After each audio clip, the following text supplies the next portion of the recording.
Friends. तो जनाब ये वीडियो आज मैं उन लोगों के लिए लाई हूँ जिन्हें छींकों का बहुत ज़्यादा मसला हो रहा हो और रुकने का नाम ही ना ले रही हूँ।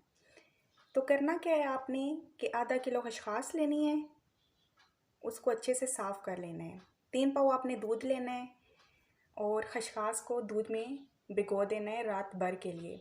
सुबह जब आप उठेंगे तो आपने उसको ग्राइंड कर लेना है। ग्राइंड करने के बाद आपने घी में उसे अच्छी तरह भून लेना है। जब घी में आप भून लेंगे तो उसमें आप अपने हस्बे ज़रूरत चीनी डाल लेना। चीनी डाल लेने के बाद आप उसको फिर थोड़ा सा भून लेना। फिर उसके बाद आपने क्या करना है, एक परात लेनी है आपने, फिर वो उसमें डाल देनी है खसखस, वो जो अमेज़ा तैयार होगा वो उसमें डाल देना है। और जब वो ठंडा हो जाएगा तो आपने उसे छुरी से काटना है और बतौर नाश्ता भी आप उसे चाय के साथ ले सकते हैं।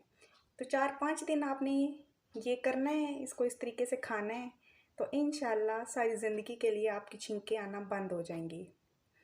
तो उम्मीद है कि आपको मेरी वीडियो पसंद आई होगी। तो प्लीज़ वीडियो को लाइक करें, चैनल को सब्सक्राइब करें।